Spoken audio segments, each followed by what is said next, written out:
Hey everybody, Scott Holden here. I don't know how well this is recording me or how well the video is coming out, but I'm in Brooklyn here at the Mallrats screening. Look at the crowd growing over here.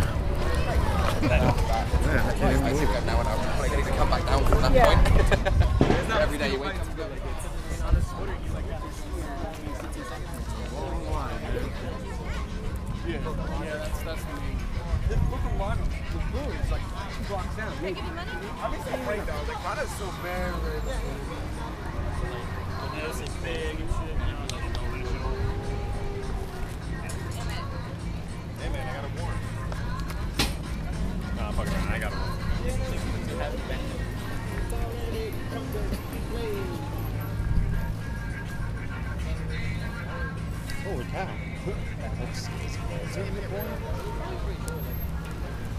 Holy shit, turns the corner. Wow.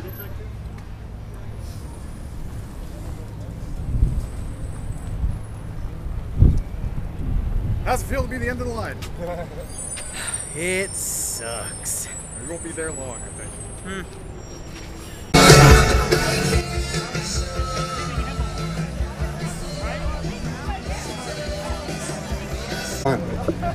So we went to the panel. I stood in the back during the Star Wars panel. It was fucking astounding, man. It was like watching my childhood come to life. Not only was Lawrence Kasdan up there, the guy that wrote Empire Strikes Back, but then they brought up the entire JJ Abrams, of course, Kathy Kennedy, the entire new cast of The Force Awakens. And then they brought up what they call the legacy cast. They brought up Harrison Ford, Carrie Fisher, and Mark Hamill. Chewie was sitting in the audience, Peter Mayhew was sitting in the audience, and I was leaning in the backstage, watching the panel. They have it on screens and stuff. I could see everybody who was going out on the panel. I saw Mark and Carrie and Harrison Ford. I could have thrown a rolled up tissue at them. They were so fucking close. And Harrison Ford, I probably would have hurt. And I wanted to go over and say hi to Carrie and Mark because I worked with them and stuff, but they were so pre-game because they'd never been in front of like a crowd like Hall H, 6,500 people.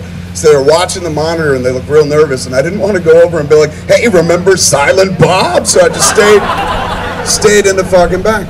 So I'm watching the panel, loving it and stuff, and then at the tail end of the panel, Chris Hardwick, the Nerdist, was the host.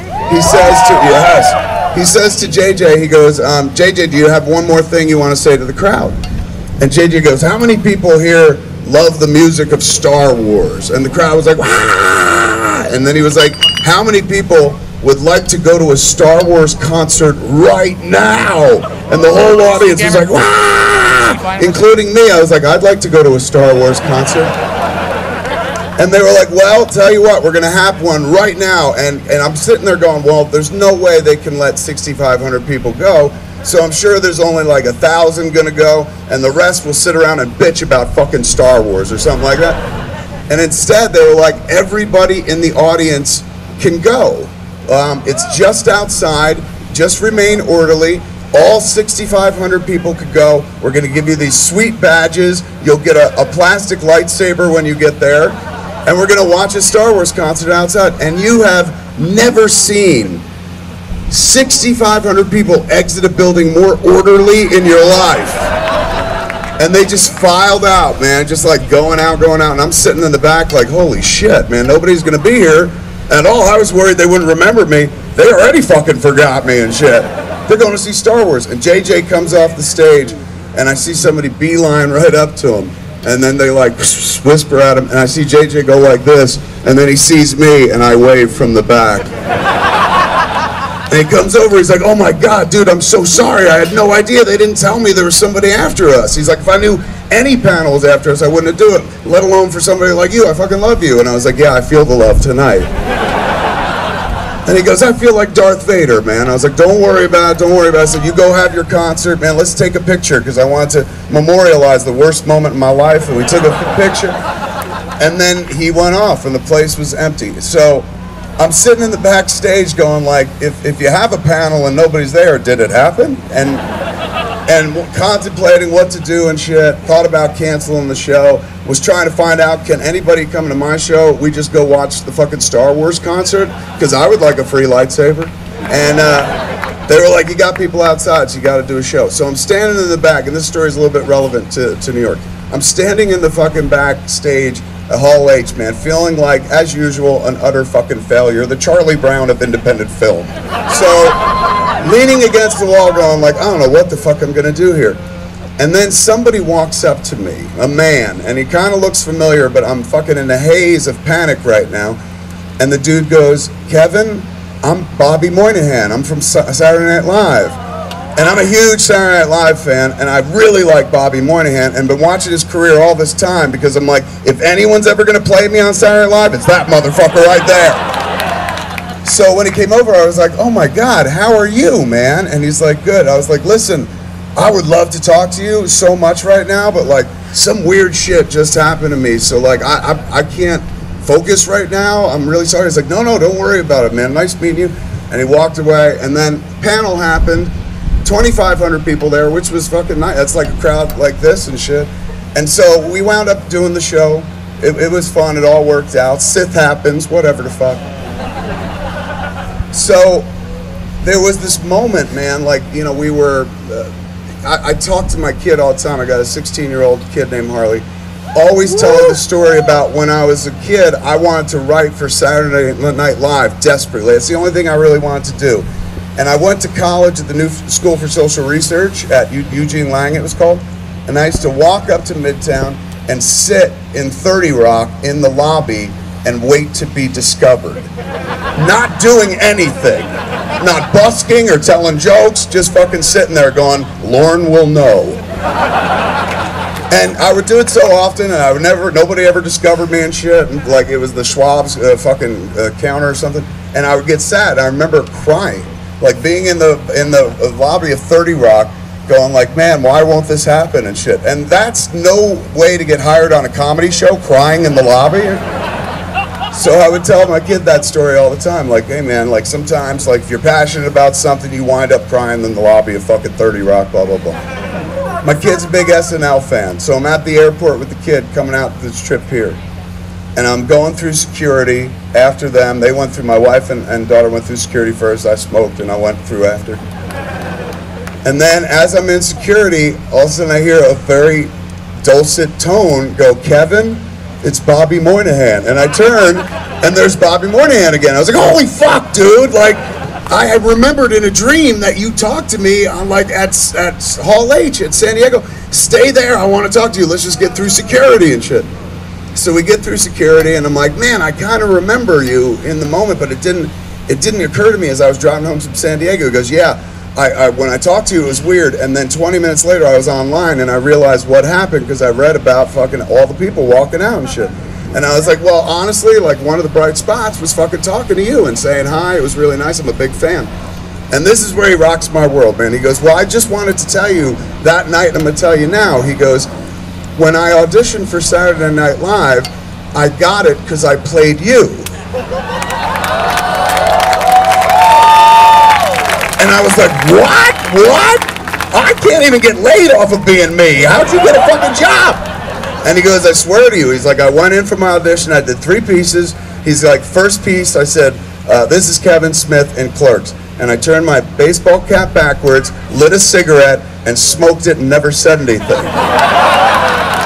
He's like, and so I was like, that's funny. He's like, yeah, they laughed at first and shit. He's like, yeah, I remember it was 10 years ago. I said, right on. He goes, and then like about 2 minutes into it, when I still didn't talk, they started laughing more because like he's fucking committed and shit. He's like, and I did other pieces, but that got the strongest reaction. So I always felt like that's what got me the job. And I was like, dude, can you come with me and say that in front of my kid, man? That would be fucking amazing for me. He's like, totally, come on. So I bring him over and I find Harley. And I was just like, Harley, it's Bobby Moynihan. She's like, oh my God, Saturday Night Live. And I was like, tell her what you told me.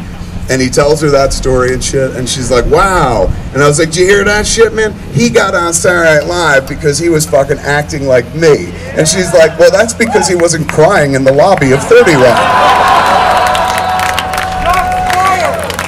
So, being here tonight and seeing a big crowd and knowing for a fucking fact that JJ Abrams has no concert in the nearby area is a really, really fucking sweet thing, man. So thank you so much for being here.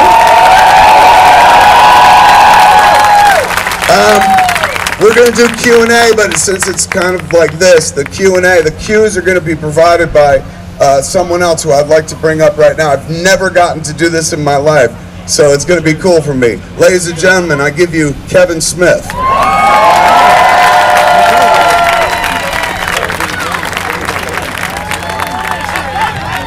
Which one is which? Oh, let's give another round of applause for Kevin Smith, you guys. And give one more round of applause for yourselves. Thanks for coming out tonight. We appreciate that. Seriously, thank you so much for being here, man. So, Kevin, have you ever met any other Kevin Smiths before? Have I met a Kevin Smith before? I think I have, man. But it was uneventful. It wasn't like this. We weren't on a stage. Wasn't and shit. the same. Not at all. But I've met a few in my life. Not the football player. There's a football player. There is. And I remember when he was working, I would see articles all the time. Kevin Smith breaks leg, and I was like, holy shit. Did I break my leg? Yeah. I don't think that was me. So let's get this kicked off. How often do you watch your own movies? How often do I watch my own movies? Like, I know the correct answer is like, oh, you know, I don't watch the old stuff. I move forward. Like, I'm sure David Fincher hasn't rewatched Fight Club in years. But I'm not going to watch this tonight because I just watched it this morning. So I watched it today, too. Did you? Well, you had to for an assignment. But me, I was like, why are they showing this movie? Let me watch it again. And I started watching it, and I kind of fell into it. But I've been watching this movie a lot lately because recently I wrote a sequel to it, Mallrats 2. So can you give us a little bit of the plot of Mallrats 2? The plot of, I mean, well, you know. A little clue. I mean, I'm not even sure that Mallrats 1 had a plot, but Mallrats 2 is just, it's 20 years later and the mall is on the brink of shutting down, just like the mall everywhere is kind of on the way out. When I started talking about, like, I'm going to make a Mallrats sequel, 1,000 amateur comedians on Twitter are like, what's it going to take place on Amazon? And I took that joke and put it in the movie. So it takes place as the mall is about to close, and Brody Bruce, the Jason Lee character, is throwing he's got a comic book store, Brody Bruce's Secret Stash, which we had introduced in Jay and Silent Bob Strike Back.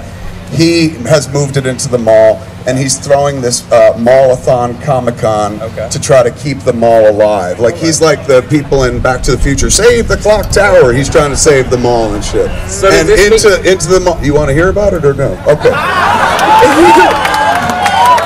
Kevin Smith, you talk too much. Into that world, the mall's about to close. Brody throws this big Comic-Con. Whole place finally has a crowd in it for the first time in years. And the movie's stolen from Die Hard, so in the middle of the Comic-Con, terrorists take over the mall. And so originally the title of the script was Mallrats 2: Die Hard in a Mall. I don't think Fox is going to let us call it that, so we might have to call it something else, but Brody teams up with everybody you fucking remember and love from this movie. 18 characters from this movie come back in Mallrats 2. And then, and then we add another generation as well, their kids as well. Okay. So does this mean that Brody finally moves out of his parents' house? Yes, and that he gets laid as well. Oh, shit. Okay. He is, Jason Lee, I reached out to Jason Lee when I had the idea, and I was like, hey man, like, I'm thinking about heading back to the mall. And he was like, oh my God, you caught me at the right time. He's like, I'm about to retire from movies forever.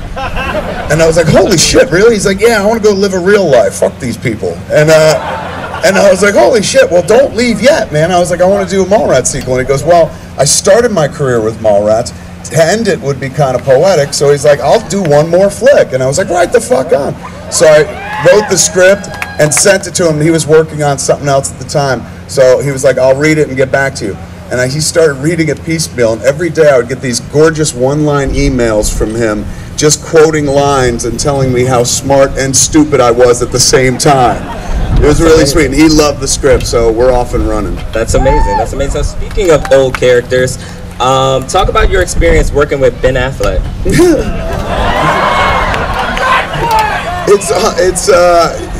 Well, that's ancient history at this point. It's weird, man. You're gonna watch this movie, and at one point, I'm dressed like Batman, swinging around. 20 years later, he's dressed like Batman, swinging around. I got there first. Fuck him. How was it working with him? He was like, for years, early in my career, they would write about us like, oh, they're like Scorsese and De Niro. Not good, but the bad version of that. Like, he always works with him. How nice. So a lot of my early work, man, features Ben because I love him. He's one of the most charming people I ever met. I'm always attracted to people who know exactly who they are in life because I've never known who I am. You could push me fucking off who I am at any given moment. I'm so fucking wishy-washy and shit. So I'm always drawn to people that are fucking strong, resolute. They don't give a fuck what other people say. Walter Flanagan, the guy that's on Comic Book Men, that was a dude, like, I met him, he was like in his early 20s. I was coming out of high school and he was talking about comic books and I was like, comic books? You can't read comic books, you're almost 20. And he was like, here, and he gave me a copy of Dark Knight Returns. And he was like, read this, dude. And he goes, come back and you tell me if this is for kids. And I came back, and we all know that book is amazing. And I was like, this ain't kid stuff at all. He goes, that's right, Batman breaks somebody's fucking spine, dude.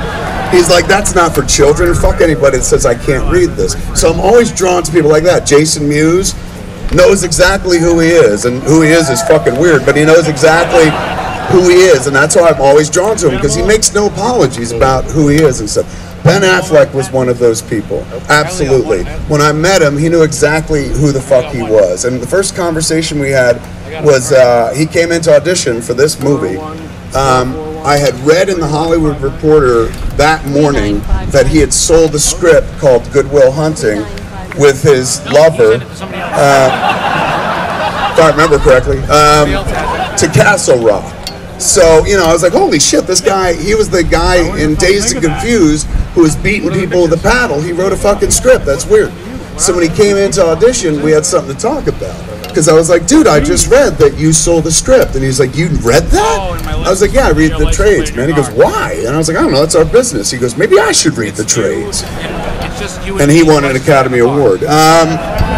So I was just like, hey man, like, how did that happen? He's like, me and my friend wrote a script, we sold it on spec, they'd sold it for like 800 grand. So I was fascinated. I was like, you're not content to just be an actor. And that was his whole thing. He was like, we would wait for roles, nobody gave it to us, so we were like, fuck it, let's write it ourselves. So I was drawn to him fucking right away. Jim Jacks, who was the producer, one of the producers on this movie, he had worked with Ben on Dazed and Confused. And Jim, I love Jim to death, but Jim was like, don't hire that guy. And I was like, why? And he goes, he has a potty mouth. I said, really? He goes, yeah, and Dazed and Confused, man. He kept saying, fuck, fuck, fuck, fuck, fuck. Kept adding a lot of fucks. He's going, this fucking Mallrats script has too many fucks in it now. If you put him in it, it's going to be a fuck fest, you know? And that sounded good to me, so I was like, let's cast this guy. So, hanging out with him on Mallrats, he was real fucking sweet, man. That's what I loved about Affleck. Real fucking sweet. Like, he was working on Good Will Hunting, and Castle Rock was producing it at that time. It was before it left, and we brought it to Miramax. So he didn't shoot every day on Mallrats. He's kind of a smaller part. So my man would be like, would you mind if I went back to Los Angeles and worked on Good Will Hunting script? Because we're getting closer to shooting, blah, blah. I said, yeah, dude, as long as you come back when we got to shoot your scenes, totally. So before he left, he would write, he did this 3 fucking times. He wrote a note. Which, you know, in the day of the text, he'd probably just send a text. This is 1995. I went into my office at the mall, and there was a note on the desk. And it was from fucking Affleck. And he goes, I just want you to know that I'm having a really good time. Thanks for letting me go to this thing. Most movies I work on aren't fun. This is really fun, so it's not a good sign for its box office prospects. Love Ben. You know, just real sweet shit. And so he'd come back, and then he'd be like, do you mind if I go back? I said, yeah, go ahead. And he'd always leave me a fucking note. Like, he was raised well. So when he was all done with the movie, man, he came into the office, and he gave me a hug, and he was just like, dude, where are you going to cut this? And I was like, they're cutting it in Los Angeles, so I'm going out to LA. He's like, well, I fucking live in LA. He's going, and I know you're coming out there, so you should look me up. We should hang out. I'm a good guy. He literally pitched himself as a good guy. And I bought it, you know, I was just like, yeah, you are one. And so our friendship began. I always thought he was so fucking charming and funny and smart. He's way overeducated. And again, knows exactly who he is. So I always felt he was like, he could be a leading man. I was like, dude, why aren't you a leading man? He's like, because you cast me as the guy that fucks people in Volkswagens and shit like that. So I was like, somebody should cast you as a leading man. So when I started writing Chasing Amy, I started writing it with Ben, because I was like, he could totally be a leading man. And so I called him up one day. I was in Florida. I was in Tampa. Joey Adams was shooting a show out there, so I was out there. and I'd written this scene that I really thought he would like, and I hadn't told him that I was writing for him. So I called him up. I was like, hey man, it's me. He's like, what are you doing? I was like, I'm in Florida. He's like, why? And I was like, I'm visiting people and shit. I said, dude, I got to tell you, man, I'm writing a follow-up to Mallrats. He goes, what is it? I said, Chasing Amy. He goes, what's it about? I was like, it's about a man who falls in love with a lesbian and shit. And he goes, ooh, that's racy. Because it was like 96. And he goes, oh, who am I? Somebody that beats some other asshole up? And I go, no, you're the guy that falls in love with the lesbian. And he goes, well, that's fucking gonna be easy, man. He's going, oh my God, I'm the lead? I said, yeah. He's going like, thank you for casting me as a designer. Why? And I was like, I don't know, I think you're funny, man. I think you could pull it off and shit. And so I was dating Joey Adams at the time, the girl who plays Alyssa in the movie. And so he was just like, wait a second, dude, so I'm gonna be macking up on Joey Adams? And I was like, yeah. And he was like, this is some sick cuckold shit, isn't it? I said, no, I just think she's a good actress, you're a good actor, you'd be good together. He's like, all right. And he came down to Jersey to pick up the script when I was in Jersey. We came back from Mallrats, had a bunch of pages and shit. The whole script was done. No, half the script was done. So he came down from Boston, and I was like, dude, here's half a script. He goes, half a script? What the fuck? And I was like, I'm not done yet, but I want you to see where it is and see where it's going. And he's like, well, you gonna drive me home? And I was like, to Boston? Fuck you, take a train. And he was like, God, he's like, I'm gonna be done with this script like an hour into the train ride. He said, do you have anything else to read? And I had written a script called Dogma. And I was like, I wrote a script years ago called Dogma. And so I gave him the script to Dogma, and he's like, I'll read this. He's like, what's it about? I was like, angels. And he's like, all right. And he read it on the way home. And he called me when he got to Boston, because again, this ain't the age of the cell phone and shit. So he gets to Boston, he calls me, and I'm like, what'd you think of Chasing Amy? And he goes, fuck the lesbian picture.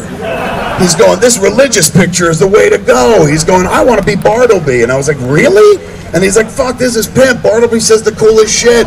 He wears armor, he's got wings. He's going, this is going to be amazing. And I was like, dude, you're not big enough to be that guy. And he's going, what are you talking about? I got guns. I was like, no, your physical form is fine, but like, that's a pretty big part. Like, nobody's going to let you play that part right now and shit. We got to do Chasing Amy first. And he's like, oh, fucking fine. So Chasing Amy was the movie that Ben tolerated until we got to Dogma. And he was that movie's biggest cheerleader and champion. The only reason that movie eventually got made was because he had insane passion for it. So when I loved working with him. We don't really work. We haven't worked together since Clerks 2 and stuff. Last time I saw him, I haven't even seen him in years. Last time I saw him was at a premiere of Argo at the Directors Guild. And he invited me to go, and I saw the flick, and I loved it. It was great. And on the way out, he was talking to somebody important, and I saw him, and I went like this, and he went, and I went like that, and that was that. And then the last exchange, I know, it's like something out of Good Will Hunting or something. But there was one really cool exchange that happened prior to that via email. Most of our exchanges now are in email, and he's a great writer, so that's kind of fun and shit. And so I reached out to him on Red State. We had made this movie called Red State, and he had he had cherry picked. Somebody was like, "Boo, fuck you, get him." Anyway, we made this flick Red State, and one day he called me. He was like, "Hey, dude, I heard about your movie. Can I watch it? Can I borrow a print? Because I had a print. It was before it was on video and stuff." And I said, yeah. I sent over a 35mm print, and came back 2 days later. No note, no message, no call, nothing like that. So I didn't hear anything about what he thought about the movie. And then I looked in the trades like 2 days later, and it said John Goodman cast in Argo. And John Goodman was in Red State. And I was like, holy shit, man, he's working with fucking Goody too. This is cool, man. Then I saw another notice, Carrie Bechet, she was in Red State, cast in Argo. And I was like, well, this is not just a coincidence. Like, this is weird. And then I saw Michael Parks, who was in Red State, and he was like, your friend asked me to be in his movie and play Jack Kirby. And I was like, all right, fucking, he's stealing my cast, man. So I wrote to him, and I was like, what the fuck, dude? 3 people from fucking Red State said they're in Argo. Did you like the movie? You know? And he wrote back, he's like, well, I'm stealing your cast. I must have liked something. And so I was like, do me a favor. I said, dude, Quentin gave us a quote for the poster. And the Quentin quote we were using for a long time just said, I fucking love this movie, Quentin Tarantino. So I was like, can you give me a new quote? I was like, you directed The Town. They think of you as a director now. Send me a fucking quote that we could swap out, man, that you say something cool about the movie. You like it and shit. And he goes, all right, I'll do that. And he sent me an email 20 minutes later, and this was his pull quote. This movie has an excellent cast. So I wrote him back and I was like, what the fuck, dude? You can't dig deeper than that, man? Like, how about pretend I'm Matt Damon? Write a love letter and shit. And so he's like, all right, I'll fuck. He said, what did Quentin say? And I was like, Quentin said I fucking love this movie. And he goes, all right, fair enough. And he sent me an email 20 minutes later, and his pull quote was, I fucking love this movie more than Quentin Tarantino. But I think about him as the dude, he sold me his house, like after 2001. I've lived in his house for 13 years. He lived in it for 1 year. This is in LA? In LA, and I still call it Ben's house. But it's the house that he, like, you know, partied in after he won Oscars and shit. Like, when I went there first time, 8 people were living in it, 8 dudes, all his friends. Wow. So it was a real, like, frat house.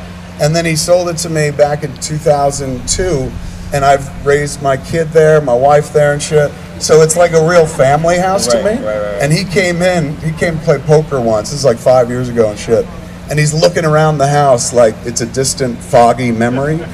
And he's like, sure I can't remember a lot of things. Yeah, well, I don't know, maybe. But he's just like, dude, I can't believe you spent the money and put fireplaces into the house. And I was like, I didn't. You had fireplaces. And he was like, did I? Why did I never use them, man? So I always think of him, as much as I think of him as the guy that I worked with like early in my career and had such good times with, and he was like my inspirational avatar. He was the guy where I was like, ooh, this could be Ben. I was like, this could be Ben. Even though we don't do that and haven't done that in fucking years, because life goes on and shit, and he's Batman and whatnot, and he wins Oscars, and I'm the guy that watches the Oscars and shit. But even though that's like, I think of him as that guy, I really think of him as the guy that like sold me the house that I raised my kid in. Like, all the best memories I've had of the last 13 years take place in that house, and he was the bridge to that. So for that reason alone, that's awesome. That's awesome. So speaking of houses, what's your most valuable piece of memorabilia that you have? Most valuable piece of movie memorabilia? Movie memorabilia.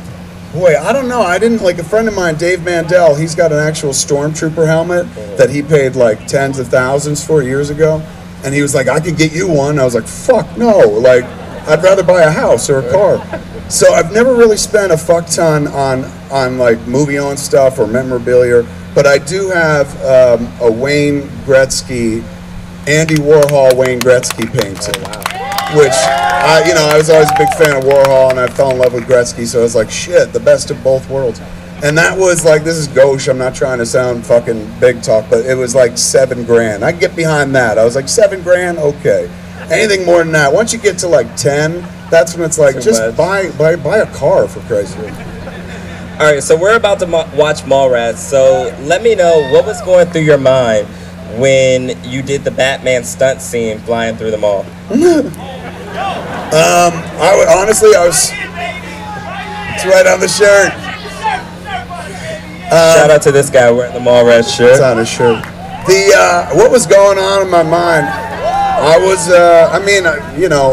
remember I didn't really do it. They put me on like a fucking little cart, like a library book cart, and pushed me, and so I'm just going like this. And there was a stunt guy who was actually on top of the elevator, grabbing this thing, on the side that faces the courtyard. But then when we shot my close-up, I was on the side where Ben and Jason Lee and Jeremy London go in the elevator. So I was on the side where if I fell, it was only like, I don't know, 7 feet or something like that.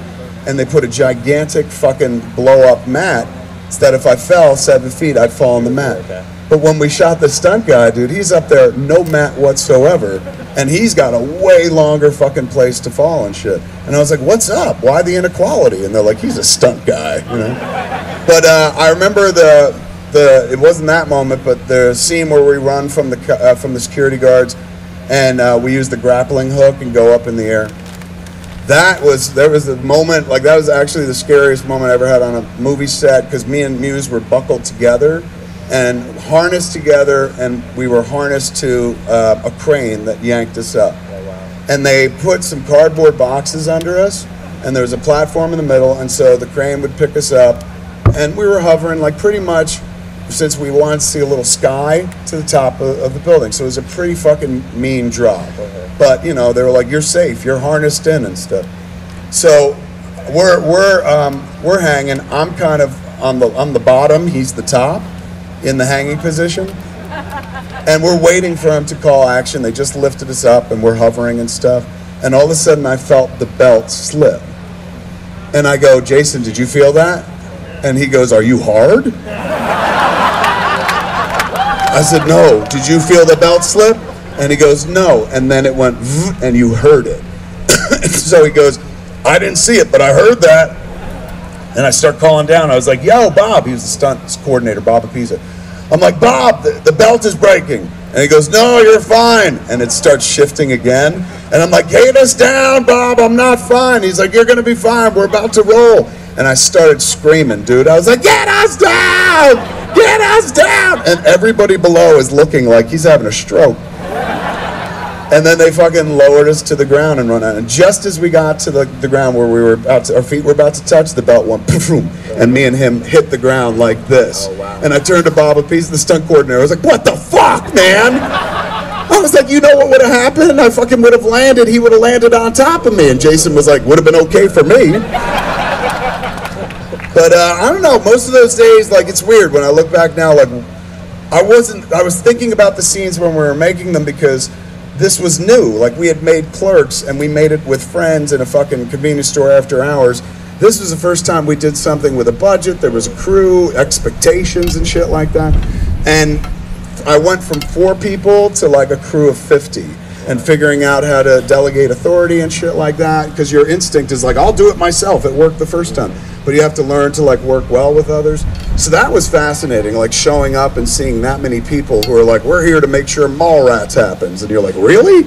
But I remember the learning curve, like every day would learn something new, discover something new. Like Affleck had worked in the business a long time. And the first thing we shot was a pre-shoot day of him and Renee Humphreys, the sex video that pops up at the end, spoilers, the sex video that pops up at the end of the flick, plays into the third act. We shot that first, like on a pre-shoot day, no, very limited crew in like a little room or something like that. And so when we were done, it was very quick, it was about an hour or something like that. You know, they were like, okay, that's a wrap. And I'd never had a first AD before, and first AD was like, all right, everybody, that's a wrap. And I saw all the crew members packing shit up. So I was like, right on. I started winding cable. And Affleck comes over and he's like, put that down. I was like, what do you mean? He's like, you don't do that anymore. I was like, really? He's going, if you want to be helpful, go ahead. But like the director doesn't clean up. And I was like, really? Now I stopped brushing my teeth at that point and everything. So, last question before we start the movie. One of your fans on your Facebook page wanted to ask if you were aware that there is a strain of weed in Washington State called the Silent Bob. What do you think about that? It must be an indica, right? I think that is my Oscar. You know what I'm saying? Like, some people really try for like to be the best in their arts, but I don't want to be a master of anything except baiting. I like being a jack of all trades and shit. So the notion, like, weird shit floats my boat. And don't get me wrong, if somebody was like, here's an Oscar because fuck, we're sorry, you just keep trying, I would take it, that'd be great. But like shit like that, at the end of the day, like when my synapses are firing their last and I'm fucking leaving this world, I'll be like, they named weed after me, you know. And that does it for me. Like, you know, I like that. Awesome, awesome. Well, guys, give it up for Kevin Smith! Woo! Thanks so much. And now we're going to get ready to see